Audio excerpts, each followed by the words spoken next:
moment in my life when the world is new, and the blessing I shall ask is that God will grant me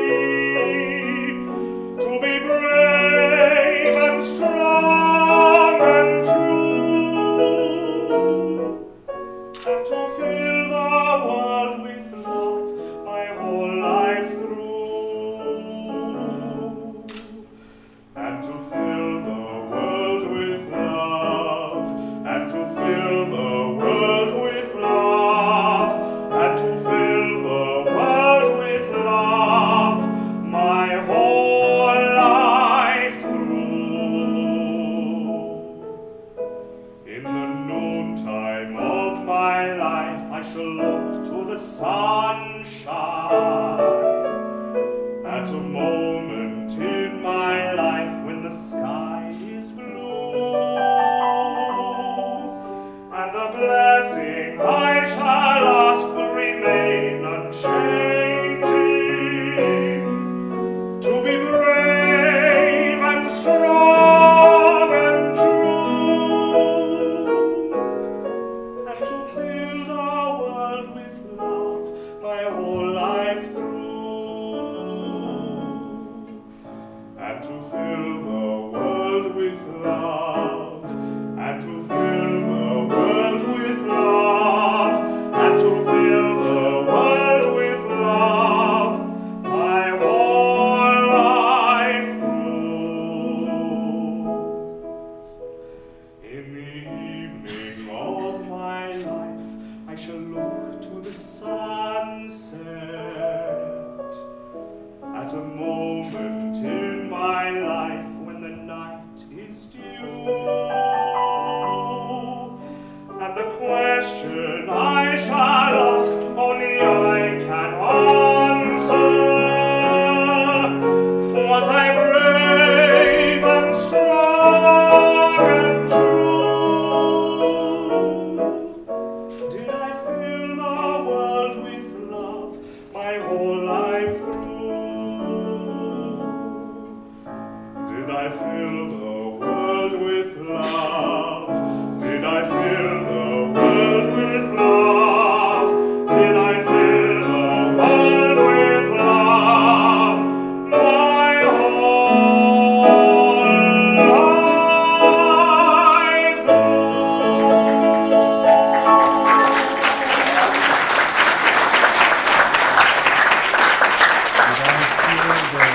Whole world with love. What an appropriate message for the Mandela Week. I was just thinking about the connection, even as our beloved Nelson Mandela lies in hospital, because I think he did that and he's doing that. So thank you very much for the beautiful, beautiful music that you have given us. And I hope you won't refuse when we call you again to sing. Professor Daniel van Lille, Executive Dean of the Faculty of Management. Professor Theo Felsman, Head of Department. Professor Wilfred Ukpere, the person whose inaugural has convened us here today.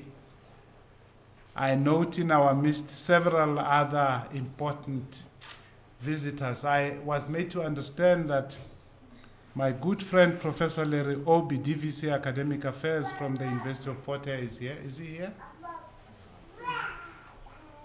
Hey, my friend, welcome. Yeah, thank you. It's good to see you. I also want to acknowledge in our midst Professor Gert Ruot, Dean of Research in the Faculty of Management, Professor Jane Spowart, Dean of Teaching and Learning, Dr. Godley Otto and his wife. They come all the way from the University of Port Harcourt in Nigeria. Welcome. I want to welcome Professor Werner Havenga from the Northwest University. Professor Jan Fisachi, also from the Northwest University, Mr. Marius Meyer and his wife, who is the CEO of the South African Board of People Practices, Mr. Christopher Emefieme, who is also in our midst. From the Ukpere family, I would like to acknowledge the presence of Mrs. Celestine Ukpere, wife of Professor Wilfred's late brother, and her late daughter, Mrs. Maria Ukpere, also who should be in our midst. Then, closer to home, Mrs. Gladys Ukpere, the wife of Professor Wilfred Ukpere, Miss Helen Ukpere, the daughter, as well as the three sons, Wilfred, William, and Wintley. It's a family where the men dominate, very patriarchal family. Ladies and gentlemen, my name is Tinyiko Maluleke. I am the DVC Internationalization, Advancement and Student Affairs at the University of Johannesburg. It is my singular pleasure to welcome you to UJ, an international university of choice anchored in Africa, dynamically shaping the future. You will agree with me that in the life of a scholar or an academic, few occasions are as significant as the occasion of professorial inauguration. Inasmuch as it is often said colloquially that life begins at 40, for scholars and academics, one could say life begins at the moment when one becomes a professor. It is the moment when one's peers and one's colleagues acknowledge one's scholarly maturity, a moment when peers agree that one has something original, something scholarly to profess, a moment when one's university is willing to lend one the unique and special title of professor. Although I see that nowadays there are DJs who call themselves professors. The University of Johannesburg, recognizing the production of knowledge as its ultimate contribution to society, its ultimate value add, is very proud to unveil today its newest professor, that being none other than Professor Wilfred Ukpere. And it is now my pleasure to request the Executive Dean of the Faculty of Management to step forward to introduce Professor Wilfred Ukpere to us before he addresses us. Professor Van Lille.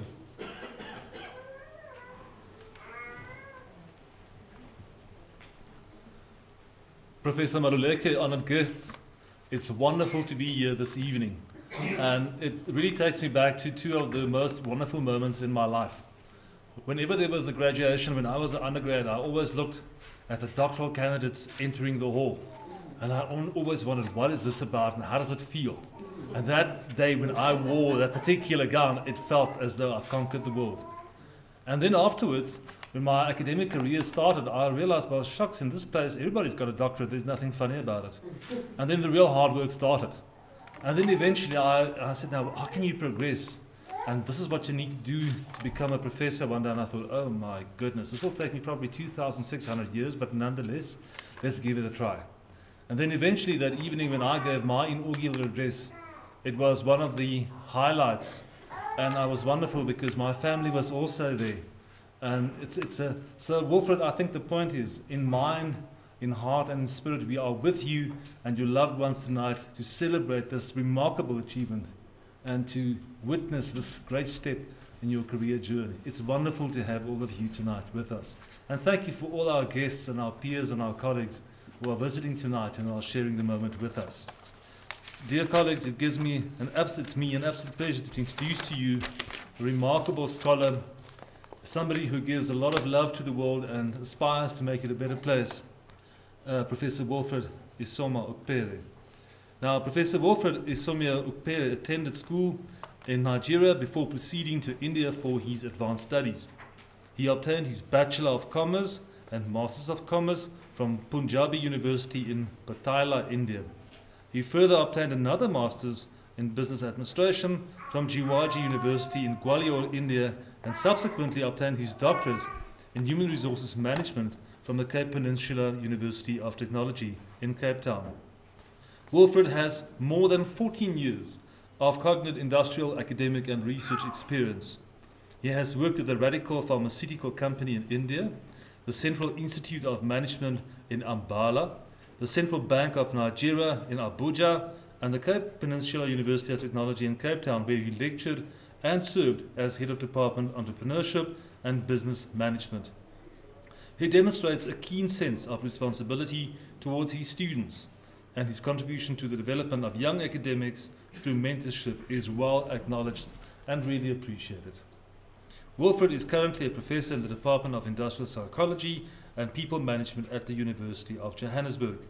He contributes a strong theoretical approach in his research, with most of his output centered on critiquing the impact of capitalism in the post-Cold War era, notably in the context of emerging economies. His referees consider him to be an established researcher in the field of people management and development, notably within the domain of globalization and its impact on human resources management. He has authored 3 books, 2 book chapters, 25 conference proceedings, and more than 100 articles in ISL, IBSS, and DOE accredited journals. Now, for some of you, this may just sound like jargon, but in our life as academics, if you deliver about 5 credits per year as a professor, 5 to 6, we consider this as great. Last year, Professor Ukpere contributed 18.33 credits to the faculty's output, and this is remarkable.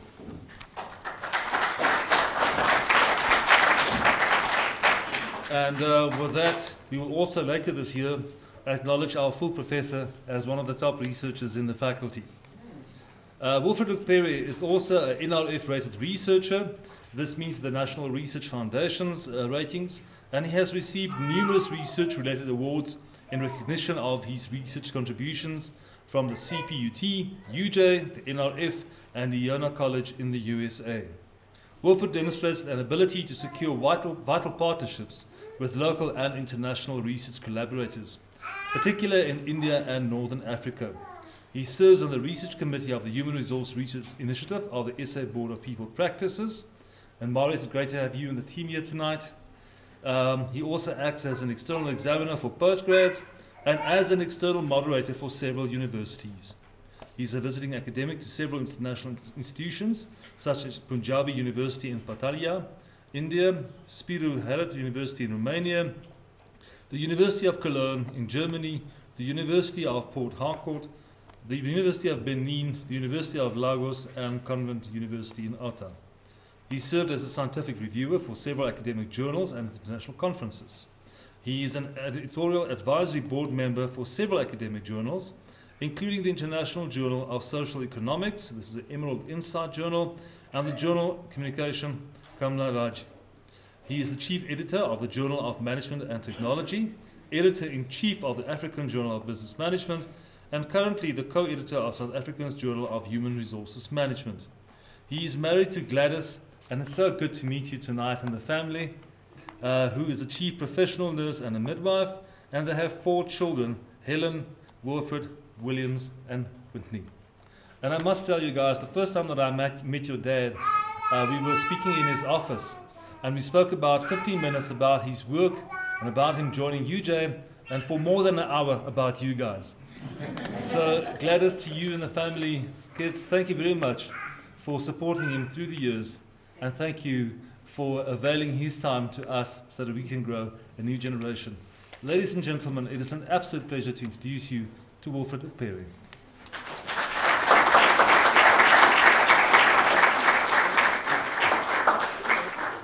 Thank you very much, Professor Dani.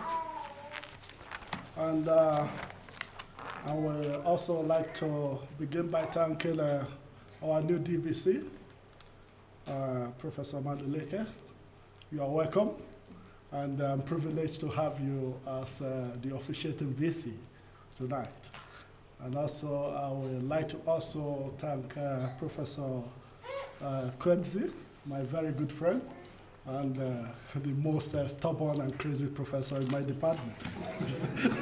so, thank you and for going along with me tonight. And I would also like to thank my head of department, that is Professor Theo Wetzman, who has been so supportive as my head. And all colleagues, friends that are gathered here tonight, I say thank you very much. I'm very, very happy and pleased to have you here, because I know that you have so many other important things to be doing by this hour that you decided to boycott most of those activities to be here with me tonight. Thank you once more. Thank you very much. In terms of this inaugural address, I would like to dedicate this inaugural address to my dad, and that is my parents. That is Mr. and Mrs. J.N. Ukpere. My dad has been an inspirator in so many ways to me, and I'm also dedicating this inaugural address to my senior brother, late senior brother, Mr. Matthew Ijoma Ukpere, and the wife is here. He has been my mentor also during my study days in India.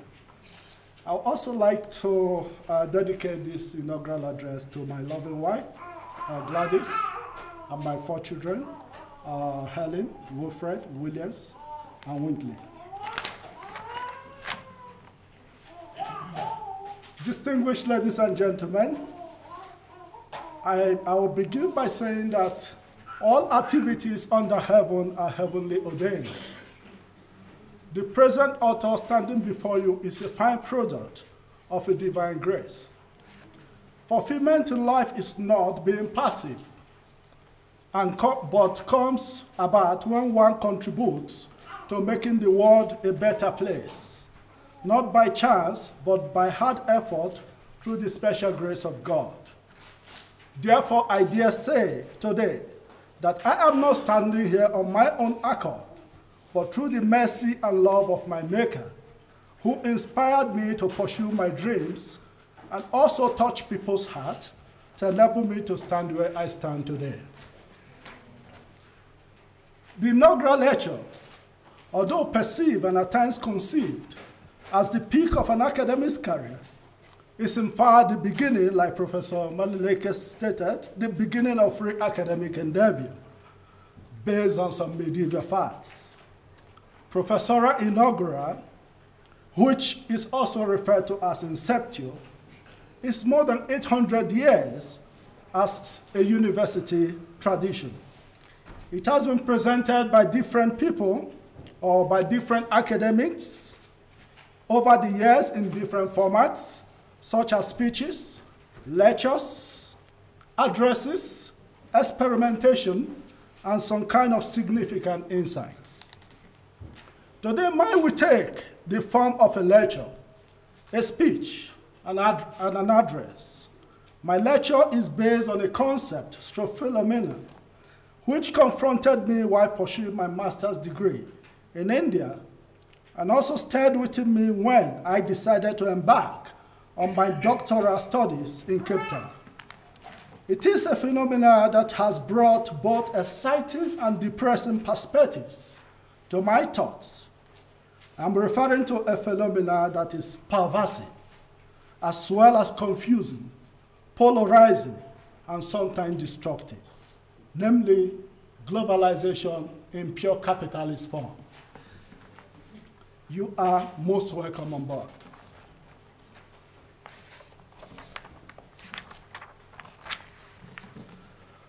The collapse of the Soviet Union in 1989 and the fall of the famous Berlin Wall heralded a neoliberal economic system known as globalization, which was postulated to address the problem of humankind on a global scale.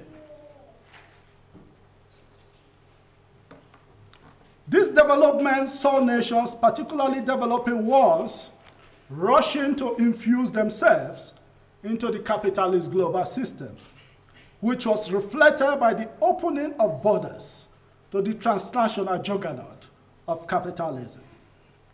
Indeed, Turner reports the late 1990 and the first half of 2000 marked the apogee of a sort of market triumphalism, a confidence at least among Western elites that capitalism, and in particular American free market capitalism, was the universal answer to economic problems. This specific capitalism bears little resemblance to the earliest one, hence full-blown global capitalism appeared after the defeat of contending ideologies in Russia, Eastern Europe, and other parts of the world. Scler declares, by the early 1990s, ruling groups in all the countries of Eastern Europe had abandoned communism and were trying in a variety of ways to insert themselves into the capitalist global system. Thus, as previously predicted, capitalism broke all walls of resistance and penetrated societies and nations as never before imagined. Even nations such as India and China, which were one time sworn enemies of pure capitalist system, finally succumbed to the political ideology of capitalism. After years of trade restriction and protectionism, followed by a series of euphemistic economic policies, the Chinese government finally decided to liberalize and open up its borders to the transnational forces of capitalism. The same can be said of India, as Evans observes. By the 1990s, even an Indian government claiming economic nationalistic credentials had succumbed to the economic transnational practices of capitalist globalization and had opened up its economy. During the same period, a French socialist government privatized more state assets in 4 years than any government had done previously in economic history. The successes that were achieved then in the USA, Britain, and other nations that embraced the capitalist system, and the weak performances by nations that adopted its alternative, gave powerful credence to the notion that neoliberal capitalism was the best of all options. In other words, capitalism was highly acknowledged as the best and only option to propel any global economic agenda.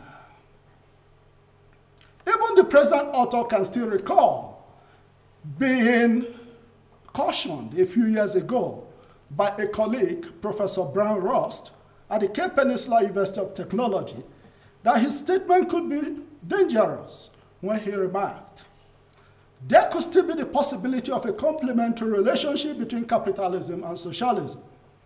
The silent moment of a particular system should not be construed as the end of that system. Otherwise, a battle line could be drawn, and it may as well not be incongruous to assert that positive socialism lurks at the corner, waiting to mark the circumstantial, inexplicable fall of capitalism. In another peer-reviewed academic engagement, Professor Madusase seemed to concur with Professor Ross' reservation when he queried, would violent conflict, terrorism, and intensification of anti-globalization demonstration not be the natural fallout of the uneven or lopsided gain of capitalism, rather than the revival of positive socialism as predicted in the study? Would the predicted resurgence of positive socialism enact another ideological confrontation between capitalism and socialism as claimed in the study? This is clearly an implausible assumption. Hence, the skepticism of these eminent scholars may not be incredible, since the ovation was high for capitalism as the only goals that laid the golden egg. Indeed, a victory, at least, for Reaganomics and Thatcherism, which gave birth to Tina. When I talk about Tina, I'm not referring to anybody called Tina here or my sister Tina. It's just an acronym for there is no alternative. No alternative to capitalist global system. Therefore, almost in conformity with earlier predictions, other alternative economic configurations were irrevocably declared dead. Derindrov states, the point has to be made unequivocally that socialism is dead and that none of its variants can be revived for a world awakening from the double nightmare of Stalinism and Bolshevism. Giddens asserted that the idea of burying socialism has become a reality. Slabert states, the Russian bear is dead and buried. Floundering in its wake is a confederation of states desperately trying to come to grip with a market economy. Two of the mourners at the funeral, Comrade Mars and Lilly, were seen wearing expressions of astonishment and bitterment, dissolution by the fading out of one of the world's primary ideologies. In the United States and certain other capitalist nations, the triumph of capitalism was greatly celebrated, culminating in Francis Fukuyama's position that the triumph of capitalism over other alternative economic systems marked the end of history. However, Harvard professor Samuel Huntington believes that the scenario could best be captured by the clash of civilization. In his view, the future will be decided not by a confrontation between social theories and political orders, as in the days of the Cold War, but by conflict of religious and cultural origin between civilizations. The above assertion could presumably be linked to the current resistance in many parts of the world, as presently witnessed in Iraq, Iran, North Korea, Afghanistan, and Somalia, although these were considered by the present author as pockets of resistance in the face of turbulent, triumphant capitalism. Hence, to a great extent, capitalism became so unchallenged, some sort of a demigod, implying that the world is left without alternative, but to freely accept the total and final eclipse of other economic systems by American free market capitalism, which implies that those positive moral incentives of socialist systems, such as free education, minimum wage, employment creation, social welfare and security, unemployment benefits, government housing construction, progressive taxation, old age allowances, to mention a few, become relics of a bygone era to be confined to the dustbin of history. While profit becomes the icon of the modern economic world, leaving the quality of life and labor a casualty of global cutthroat competition. In this vein, Sasson observed that by the 1990s, it even proved too difficult to defend the gains thus far achieved by European socialism: the welfare state, full employment, and trade unions' rights. The first was in danger. The second had become a thing of the past, and the third were severely curtailed. Indeed, this was in part a reflection of the distinctiveness of capitalist globalization.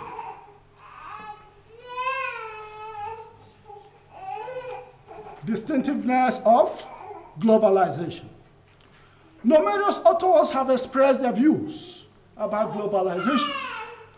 Some have dubbed it as global capitalism, while others have called it globalization of capitalism or capitalist globalization. Hall et al., in concordance with many others, believe that our world is being remade. Mass production, the mass consumer, the big city, big brother state, the sprawling housing estate, and the nation states are in decline. Flexibility, diversity, differentiation, and mobility, communication, and decentralization, and internationalization are in the ascendance. in the process, our own identities, our sense of self, our own subjectivity are being transformed. Before progressing, it will be necessary also to emphasize that views concerning globalization were quite polarizing and confusing from the onset. Some authors argue that globalization is merely capitalism, while others believe that globalization is simply internationalization. However, there are others also who believe that it is merely a product of technological explosion. Another school of thought argue that it is a result of deterritorialization or supra-territorialization. This varied argument may not be far from the truth. Nevertheless, the present author believes that globalization is an effective synchronization and crystallization of these multifaceted but correlated variables. Therefore, to take one or two variables which are mentioned above as a basis for an analysis of globalization will certainly lead to a redundant concept of globalization, and thus vindicate skeptics' argument that there is nothing new about globalization. The perceived triumph of capitalism had triggered at will a massive internationalization process that activated a kind of technological explosion, which resulted in deterritorialism, and of course, supra-territorialism. A combination of these forces, namely triumph of capitalism, intensification of internationalization, technological explosion, and resultant deterritorialization, and increased supra-territorial activities, delineates the distinctiveness of globalization. Therefore, it can be said that globalization is capitalism. However, capitalism is not globalization. Globalization is internationalization. However, internationalization is not globalization. Globalization is technological explosion. However, technological explosion is not globalization. Globalization is deterritorialization. However, deterritorialization is not globalization. And finally, globalization is supra-territorialism. However, supra-territorialism is not globalization. Thank you. Therefore, deterritorialism and finally globalization is supra-territorialism. However, supra-territorialism is not globalization. Since globalization represents all others, while all others do not fully represent globalization, its distinctiveness is delineated. Renato Reguero was therefore not too incorrect to proclaim that globalization is a reality which overwhelms all others. Other domains within which current globalization can be distinguished from other economic prodigies are within the realm of a rise in speculative movement of funds, astronomical increases in international trade, explosive international amalgamation and acquisition, transnationalization of production, advanced sophisticated technological innovation, dominance of transnational corporations, global fragmentation and regionalization, and of course within the realm of global competition. For one thing, speculative capital has a negative effect on job creation, owing to the fact that investors are not enthusiastic about long-term capital investment, such as construction of productive outlets, namely factories, schools, hospitals, and so on. Therefore, a casino economy of speculation within a global financial system was volatile to exchange and interest rate. The state of affairs resulted in widespread economic crisis, as witnessed in the 1994-95 Mexican peso crisis, the 1997-98 Southeast Asian economic crisis, and to an extent the current 2007 today global economic meltdown with adverse consequences on human resources. The current meltdown has resulted in the worst recession ever witnessed, and has adversely impacted on international trade in spite of the fact that previous increases in profitable international trade owing to pervasive trade liberalization and border porosity within a transnational dispensation could not produce any positive result in the area of job creation.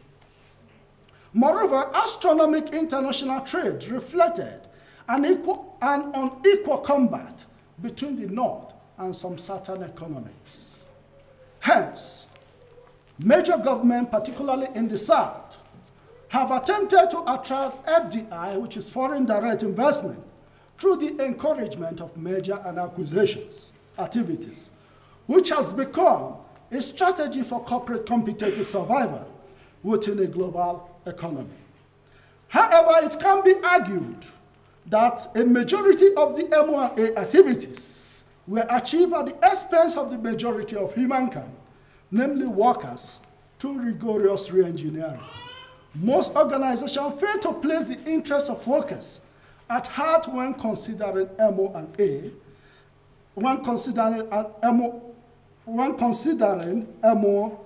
since corporate interest was at the forefront of most of their agendas.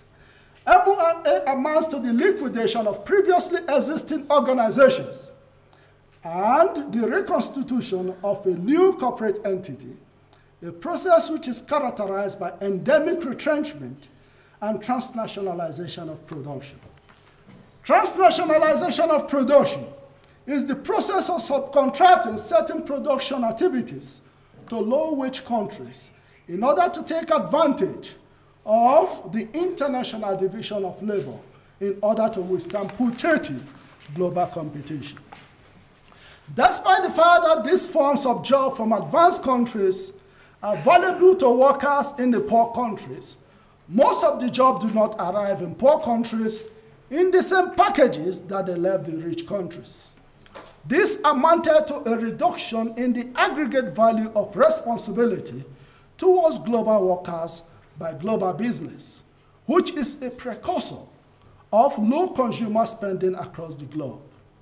Current low consumer spending has resulted in stagnant growth or in stagnant inventory and sluggish growth, which resonates the wise words of former American President John F. Kennedy in 1962 when he said, "Consumers by definition include us all.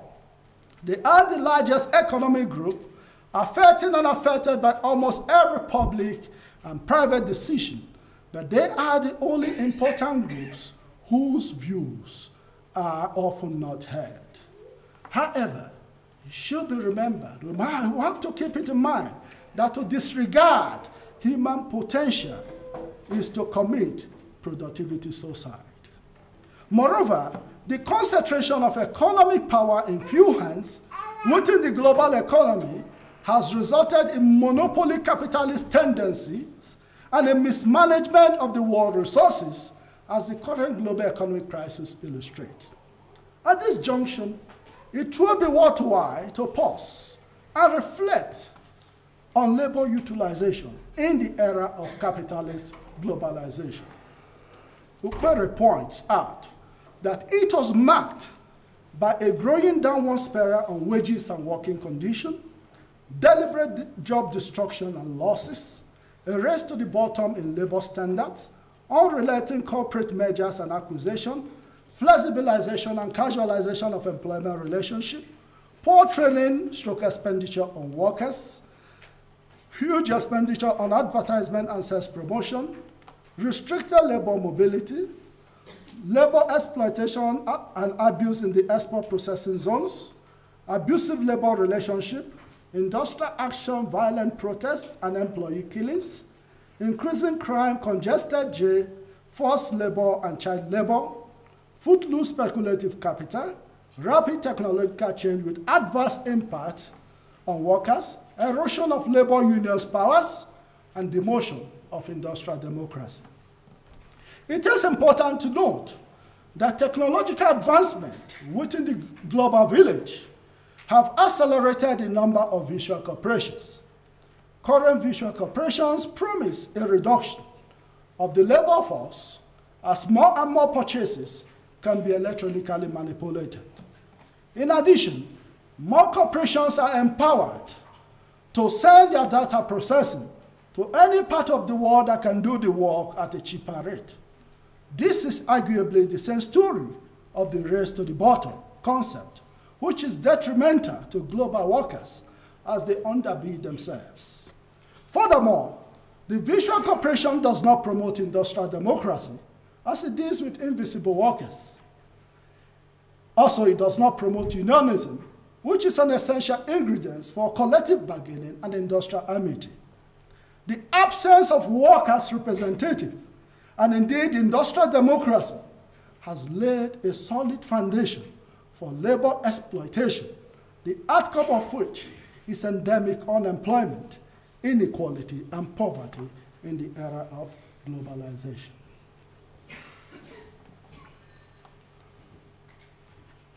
The logic of capitalist globalization seems to have exacerbated the level of global unemployment. In recent times, top managers seem to have been encouraged to destroy jobs. For example, when a French branch of IBM retrenched 122,000 workers and reduced the total wage costs by a third in an era of globalization, the management board rewarded those directors that were in charge of downsizing with non-pay related bonuses of 5.8 million each.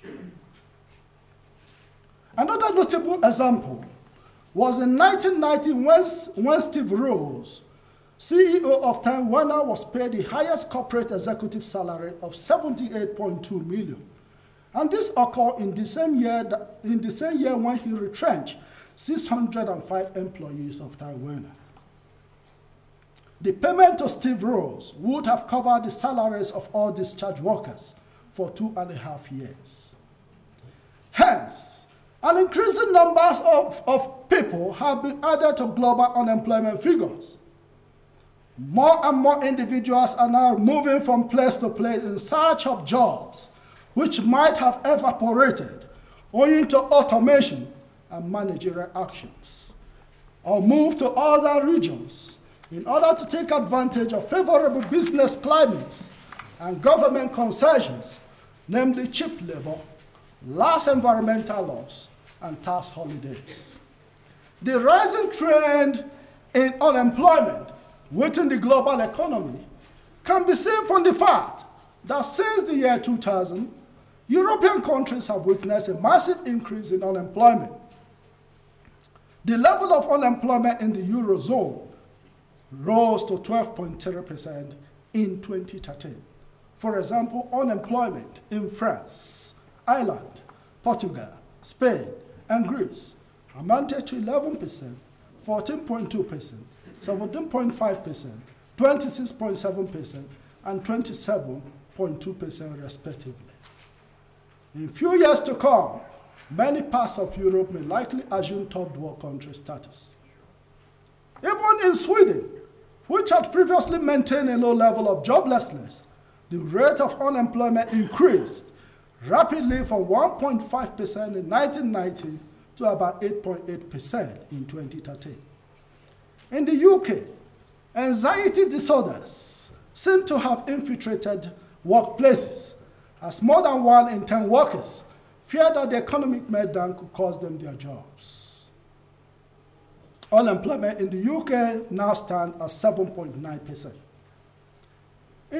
Interestingly, Austria and Germany have maintained some level of stability at 4.7% and 5.3% in terms of employment rates, respectively. This could be attributed to their government effective policies. Perhaps there is a need for other countries to find out what they are both doing right. In the USA, about 12.2 million people are unemployed. Recently, the public sector shared about 13,000 jobs, while the rate of unemployment stands at 7.8%. It is indeed true that particularly during the last 2 or more decades, the labor market in developed economies have exhibited unfavorable tendencies when compared to previous decades which were known as the Golden Age. In terms of Africa, within a capitalist global system, the situation is acute. According to the International Labour Organization, about 11.7% of sub-Saharan African youths are unemployed. The youth unemployment rate in North Africa is high at 23.7%, while about 46.9% of African youths are inactive. In South Africa, for example, several female job seekers have often become victims of violent crimes owing to joblessness in the country. At a figure of 25.2%, more than a quarter of South African workers are currently jobless. Already about 4.6 million South Africans have become jobless in the first quarter of 2013. More than 66,000 jobs were lost in the trading sector during the last quarter alone. Of the 50 million South Africans, 2.3 million have become discouraged job seekers, and more than 12 million are economically inactive. Among the unemployed, 57.4% has less than secondary education, 49.1% are female, and 70.7% are between the age of 15 and 35 years. The discontentment among workers owing to job losses and poor working conditions is a reflection of the growing number of industrial unrest incidents witnessed in South Africa in recent times. Violent industrial action could be the outcome of poor industrial relations in an era of capitalist globalization.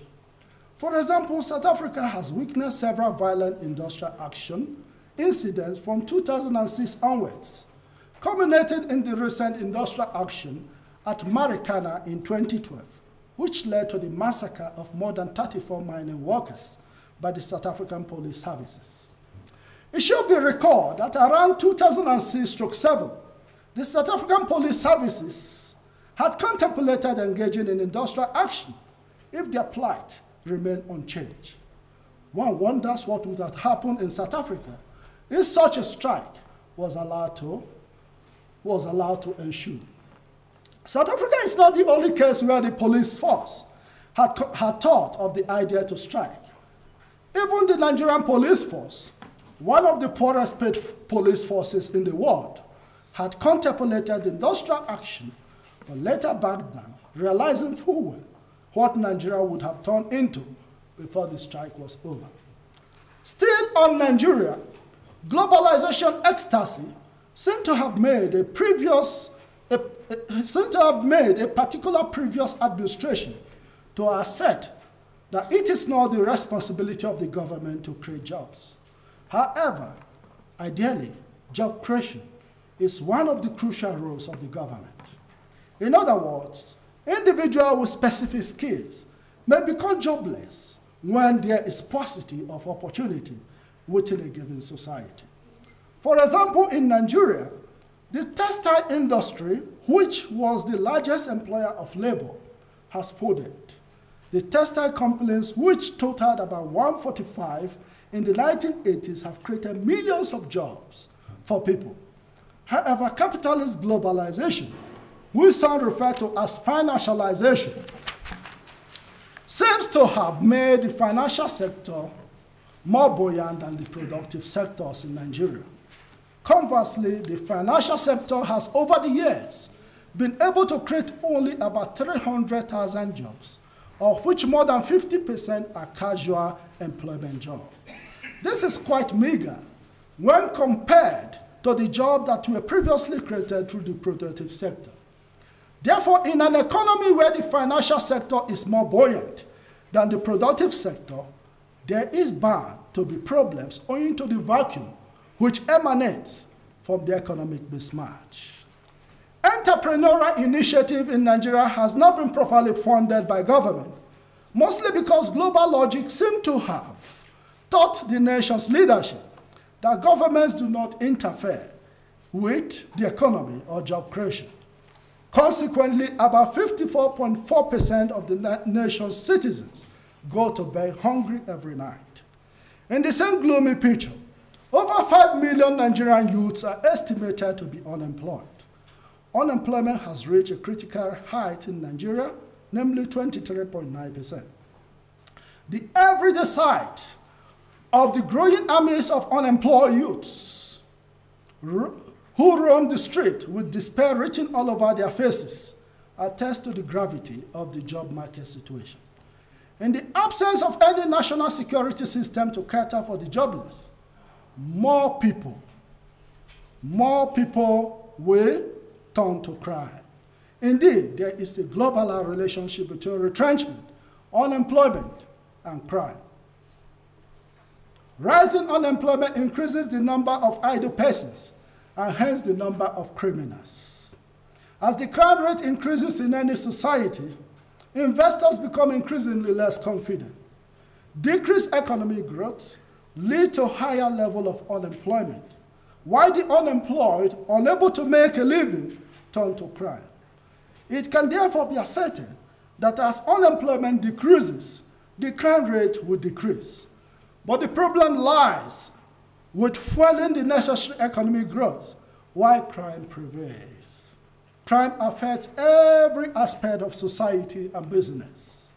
Therefore, companies which are quick to retrench workers without considering the social effect that it may have may be acting irresponsibly and will in the end suffer the consequences of increased crime and economic recession. While evidence is not definitive, several studies of criminal behaviors within a capitalist dispensation have linked it to inequality, which points to the fact that high rates of crime are associated with falling incomes. In fact, unemployment could be risen while one finds university graduate criminals presently in Nigeria. These are able-bodied persons who are willing to work after attending university for years and engaging in a year of national service, but are without jobs. Even some previously employed graduates may have to face the wind of competition which capitalist global forces have unleashed. And it seems that the only way for corporation to respond to these putative forces is mainly through further retrenchment and unemployment. Hence, frustration has led youth to crime. Presently, about 90% of arrested criminals state that a main reason why they engage in crime is hunger. In addition, the growing number of graduates that are unemployed have increased the rate of some sophisticated crimes such as money laundering, drug trafficking, human trafficking, bank and lottery fraud, popularly known as 419 amongst Nigerians and 420 amongst Indians, child labor, female trafficking, and recently terrorism, which include kidnapping, suicide bombing, and of course, raping. In Kenya, the labor-intensive horticultural industry, which employ an estimated 3 million people, suffered a 35% drop in the export of flour and has cut around 1,200 jobs in 2007. In Zambia, 8,100 of the 30,000 workers in the mining sector lost their job in 2008, while further increases in unemployment are anticipated. In the Katanga province of the Democratic Republic of Congo, 60% of enterprises have closed down and about 300,000 people have been laid off. The volume of rubber export from Liberia decreases from 135,000 tons in 2007 to 88,000 tons in 2008, which also exacerbated the unemployment situation in that country. The Arab Spring in 2011 is a reflection that youth unemployment should be at the heart of a nation's growth agenda. Youth unemployment stroke inactivity was able to bring down authoritarian regimes in Tunisia and Egypt, and should also be recognized as a threat to democracies in South Africa and Ghana. For example, in Ghana, unemployed youth have resorted to barricading government offices and making demands on politicians. In Egypt, thousands of men have lost their life while trying to cross illegally into fortress Europe. Some say from the Egyptian Mediterranean coast, aboard fishing boats that are operated by smugglers. Many of them travel first to Libya before attempting the perilous crossing to Italy. The main reason why they undertake so dangerous and excruciating journey are the same which drive illegal migrants from Nigeria, Togo, Ivory Coast, Republic of Benin, Congo DRC, Zimbabwe, and other African countries, namely unemployment, inequality, poverty, and lack of opportunities. The right to gainful employment was indeed one of the fundamental rights of every individual, which is enshrined by the UN Charter of Human Rights as far back as 1945. However, it is a pity that the current global capitalist logic have exacerbated the erosion of this fundamental right of the working person and expanded the level of inequality in societies. The disparity between the global rich and the poor continue to expand. According to Oxfam, the annual income of the world's 100 richest individuals is enough to end global poverty 4 times over. In a world of about 6.7 billion people, 80% live on less than $10 per day.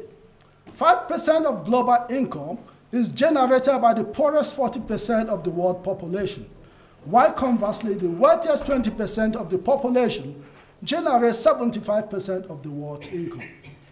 By the late 1990s, the richest 20% of the world population enjoy 86% of the world GDP, while the poorest 20% own a mere 1%. The income of the wealthiest 10% of the world's household is more than 80 times the purchasing power of the poorest 10%. This disparity is a product. This disparity is a product of the rich getting richer and the poor getting poorer, a trend which affects developed countries but is severe among developing nations, with large section of the population being in sub-Saharan Africa, East and South Asia, Latin America, while the post-communist states are forced even further into abject poverty. Leod notes that half of the global population, roughly 30 billion people, live in abject poverty. Nearly half of this, 1.2 billion in 2000, live in utter destitution, on less than $1 a day, in danger of death by starvation or related diseases. Access to safe drinking water is unknown to 1 billion people. 2.4 billion people have no adequate sanitation. The consequences of this poverty are manifested in the form of increasing early mortality, diseases, malnutrition, prostitution, child labor, displacement, and forced migration, the violence of social breakdown, state social control, and frictional war, acute risks and uncertainty, environmental degradation and vulnerability, as well as loss of existential material security. The top 500 richest people currently own 1.54 trillion, which is more than the entire GDP of Africa. It is ironic that Africa has one of the world's richest concentration of minerals and precious metals, yet some 30 million of its people live on less than $1 a day. In the case of Africa, inequality is worsened when growth, which creates wealth, is not accompanied by decent jobs. The sort of growth that distributes wealth, fosters consumption, and drives investment. A study by the UN Economic Commission for Africa reveals that focusing on economic growth alone might not be the best way to have poverty by 2015. The study further states that a crucial factor in the equation is income inequality. Because it is not so much the growth figure themselves that matter, but the fact that economic growth is intricately linked to unequal income. In fact, poverty reduction or escalation is determined by levels of inequality in society. Thus, even if there is growth in a country, the way that income is distributed is vital. Nevertheless, in many African countries, growth in national income rarely trickles down to the poor workers. In South Africa, for instance, More than 22 million people live on average on less than 144 rand, about $15 per month. The poorest 40% citizens remain overwhelmingly blacks, female and rural. 60% of female-headed households are poor versus 31% of male-headed households. 2 out of 3 children live in poverty in South Africa, which renders South Africa one of the most unequal societies on earth. In Nigeria, where some politicians earn more than the US president, workers are comparing their difficult conditions with the affluence of the elite members of their society. Another case in point is Burkina Faso, where thousands of trade unions shut down economic activities 4 times in 2005 through a series of national protests over low salary, high prices, lost jobs, inadequate social benefit. One of the union's leaders, Bakare Molango, decried workers' rampant pauperization as opposed to the scandalous and ostentatious lifestyle of high government officials. According to Balema, the gap between the rich and the poor is widening ever more. Such a situation is all the more insupportable. In the midst of relatively high economic growth rates, which have been mainly for the rich, the workers have a right to their share of the national wealth, which, according to the government, grew in 2005 by 7%. Another commentator added, Burkina is running the risk of a social explosion of unpredictable consequences. The dangers are all greater because endemic poverty exists alongside visible signs of wealth. Some take a plane to get treated for hay fever, while others die because they cannot afford malaria treatment. Elsewhere in Africa, similar development is also instigating growing concerns. For example, in Senegal, a boom in the housing construction in Dakar has led to the emergence of middle class. Meanwhile, instability and poverty are gaining ground at the other end of the social class. NIS trace income inequality in South Africa to a lack of skill and education by certain sections of the labor force. She therefore advises that if education is the source of high income inequality in South Africa, the best way to address this issue is to make a concerted effort to increase quantity and quality of schooling among all South Africans. Inequality has indeed widened in Africa, with a tiny section of the population getting richer, while a greater number of people are forced into abject poverty. Here it echoes the words of wisdom of our icon, Nelson Mandela. Combating inequality is an ethical and moral imperative. Massive poverty and obscene inequality is such terrible scourge of our times, times in which the world boasts breathtaking advances in science, technology, industry, and wealth accumulation, that they have to rank alongside slavery and apartheid as social evils. And in one of my papers, I try actually to explicate to people that apartheid is not just the apartheid that existed in South Africa before the dawn of democracy in South Africa. Apartheid is everywhere. The segregation between the rich and the poor is worse than apartheid. The segregation in society, if you go to America, there are gated and fenced estates where they cannot actually mingle with the downtrodden. That is more than apartheid. So let us just keep that in our minds.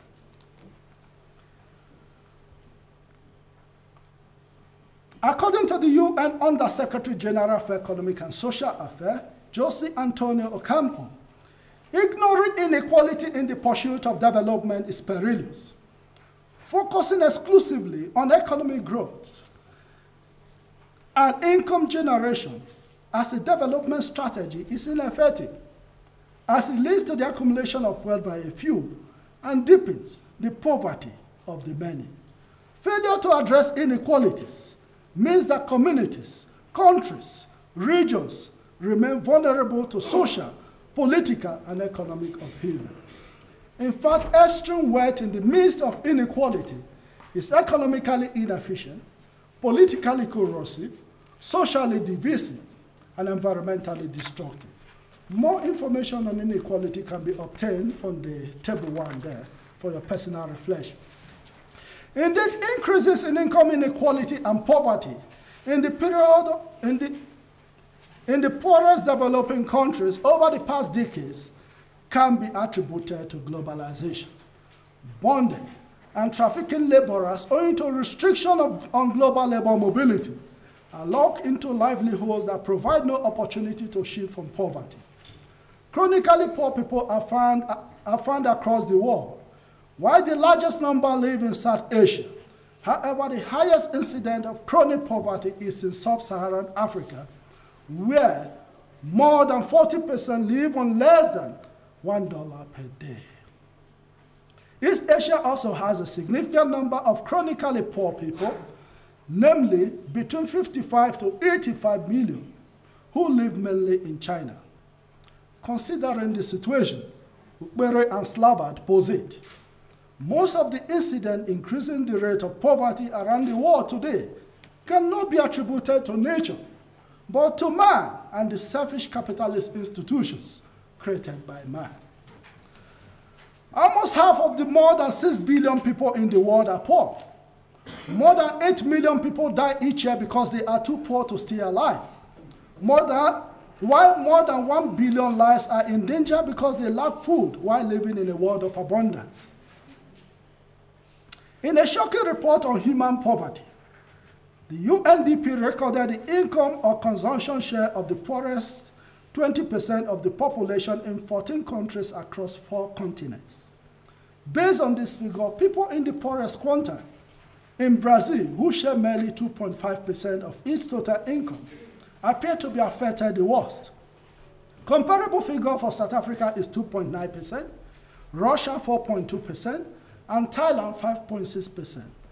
In addition, the UNDP states that economic growth cannot be accelerated enough to overcome the handicap of too much income directed to the rich. Income does not trickle down. It only circulates among the allied groups. Data from 85 third world countries, including Africa, reveal a wide range of deprivation among them. For example, 64.7% of the population in Niger live in severe poverty during the late 1990s. In general, more than 1/3 of the people in Africa live in extreme poverty. Figure 1 below shows that the number of people in sub-Saharan Africa who live in absolute poverty has more than doubled within 2 decades. The number increased from 288 million in 1981 to 516 million in 2001. The situation in sub-Saharan Africa is severe. For example, up to 65% of Malawi's 13.1 million people live on less than $1 per day, according to Malawian government statistics. The United Nations Food and Agriculture Organization has repeatedly warned of catastrophic food shortages in many African countries. Currently, the average per capita calorie intake has now fallen below minimal nutritional standard.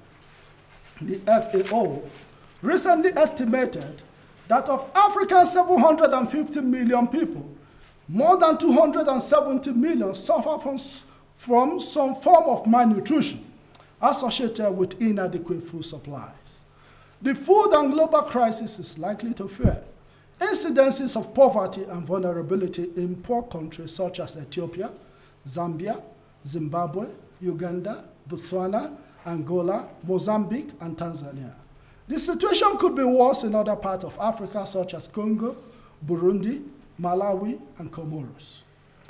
Despite the fact that most poverties in Africa are attributed to drought, famine, internal strife, wars, and HIV/AIDS, it must be stated here again that capitalist globalization has not spread the benefit of increased efficiency and openness that accompany it more evenly and equitably among individuals and nations.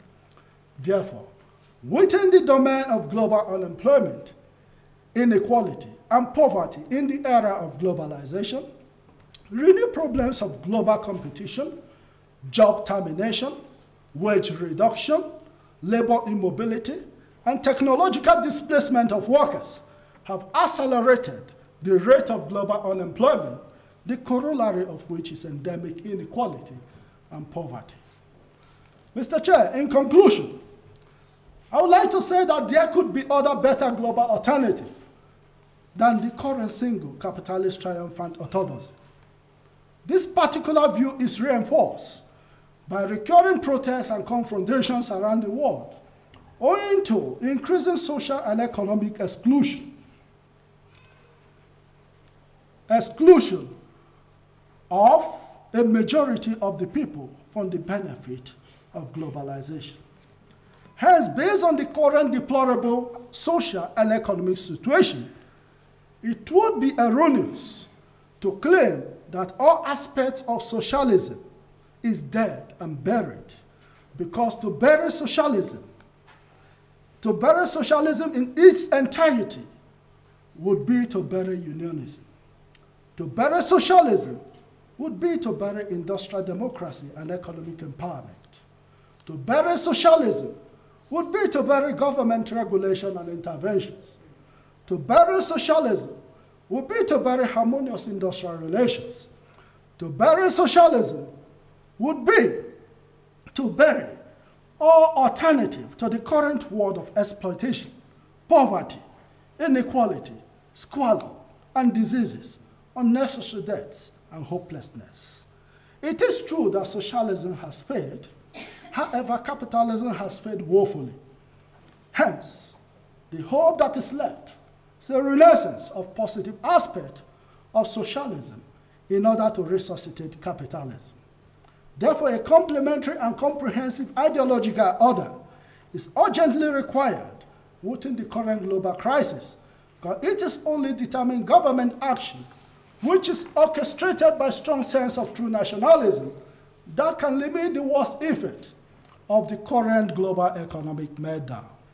In concordance with the author's view, Turner states that the belief of capitalism and economic development help generate the ideas as well as the prosperity which characterize the developed world today. But en route, they generated the inequality and insecurity which almost blew up the post-facto progressive path. But capitalism was only saved by the emergence of the late 19th and 20th century of a countervailing force, which many capitalists oppose, a state powerful enough to redistribute economic opportunities and to provide collective goods, and intellectually competent enough to absorb and apply Keynes' intellectual revolution, a state which was the product of idea and political will rather than a natural and automatic product of capitalist system itself. Therefore, the state cannot continue to be a passive onlooker amidst economic mismanagement and industrial cacophony, because humans in search of peace and progress have surrendered their sovereign identity to the state. The state is indeed a fine product of human civilization and should be the authoritative supreme power, the actual sovereign who should formulate and execute the will of the people, while stimulating private initiative towards the full actualization of capitalist socialism. This will ensure an end to a single orthodoxy, namely capitalist globalism. Thank you for listening.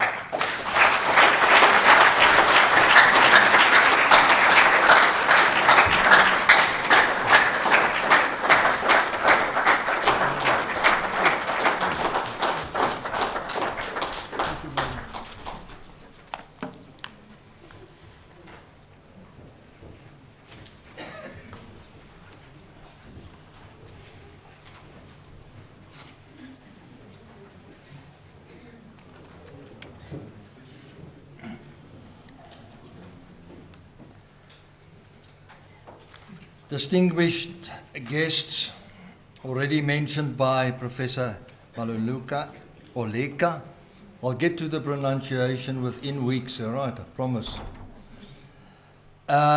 Especially Gladys, Helen, Wilfred, Junior, William is out, baby is out. Indeed, a prestigious moment, occasion. Thank you for everybody being here. I wonder, I wish I could ask Wilfred himself what one could say possibly after a speech like this. Well researched and evidently you know something about the topic. Now, I at first wondered, now why did Wilfred ask me to respond to a speech like this? And one can only get to one of two reasons as far as I'm concerned. The one is that he has something very seriously against me. The other one being that we might just have a good relationship and be good friends. And without consultation and following my own head, I decided on the latter.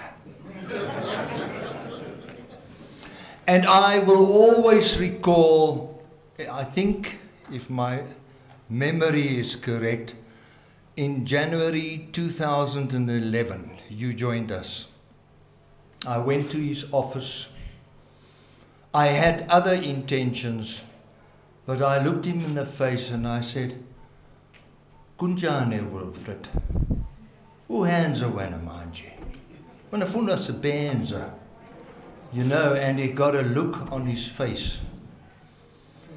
And, well, he got up from his desk and he looked rather aggressive. And he started laughing. And ever since, whenever I get to his office, we have this little conversation.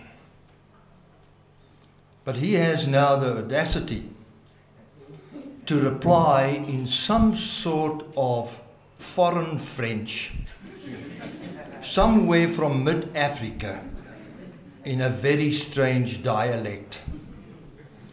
So I can only gather from this that our relationship has grown simply because we don't understand one another.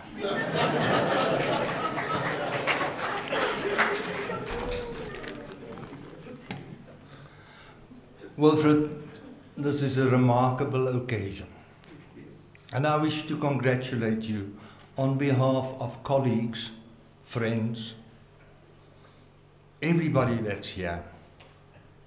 Well done.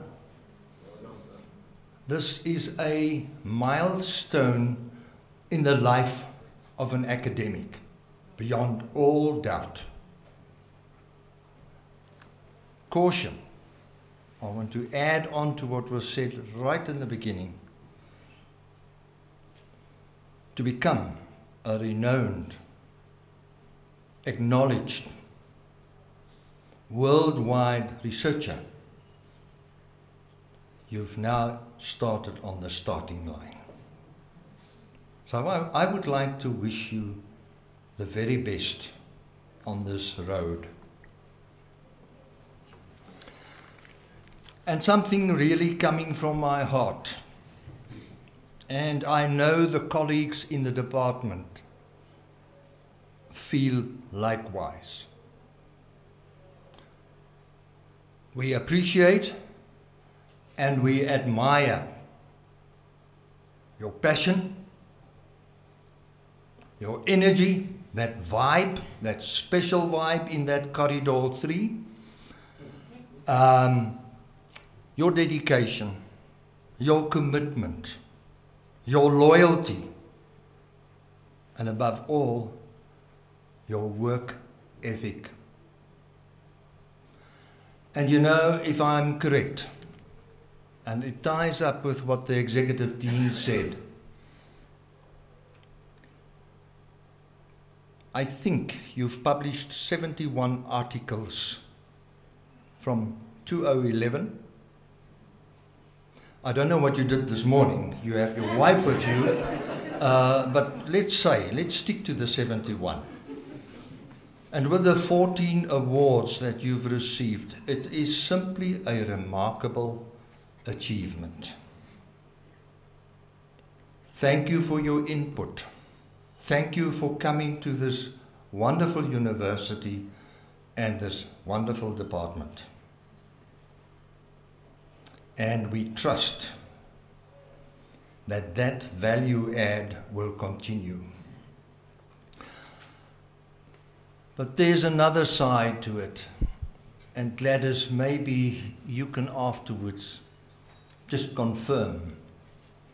There's a softer human side to Wilfred. And what amazes me most, be it a birthday, be it joy in the department, be it a newly born, be it a promotion, any achievement or sadness or illness, you can go to that email the following morning and Wilfred is the first to reply. Thank you for that as well.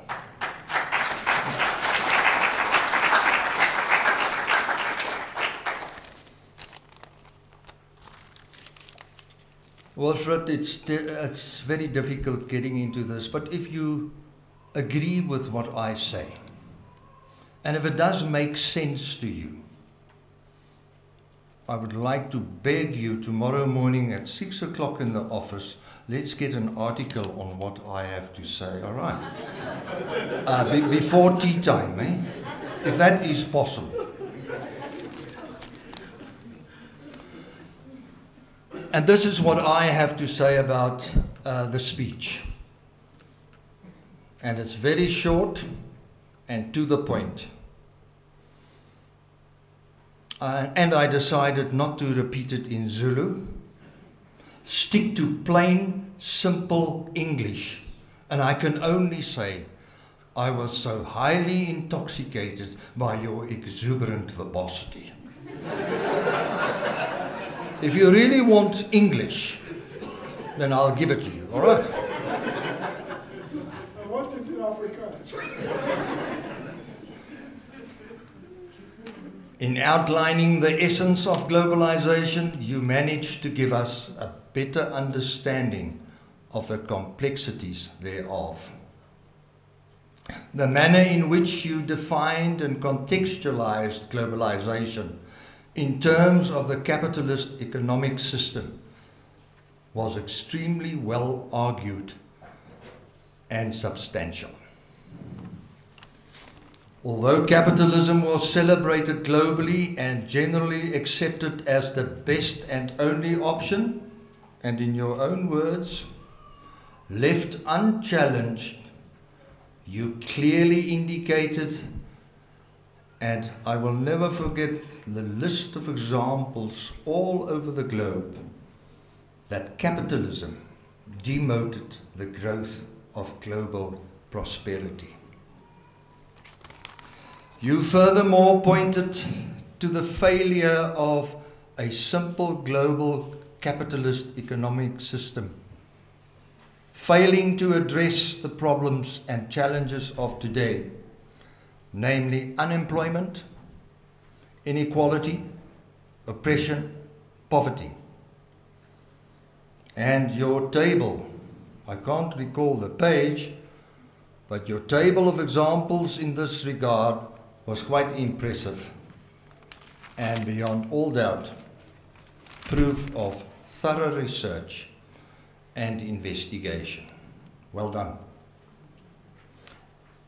In a desperate search for solving these problems of mankind, it is evident that if socialism has failed, capitalism has failed woefully. Finally, you left us with much to think about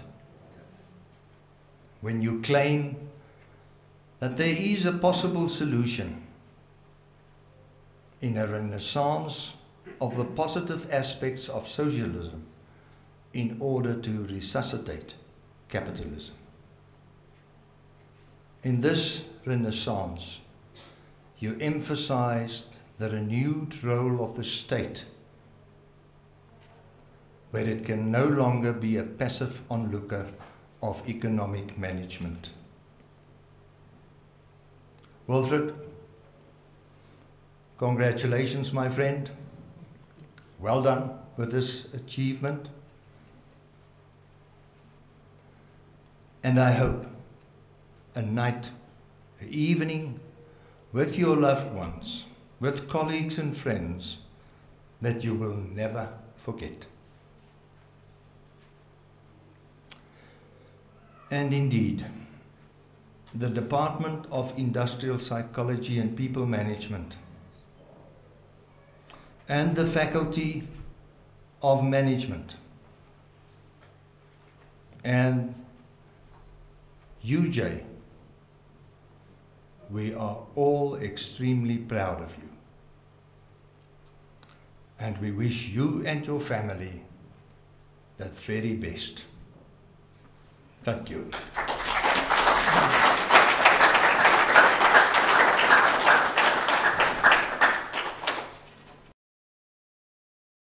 I want to add my word of congratulations to you and to say that I feel extremely proud to be here today.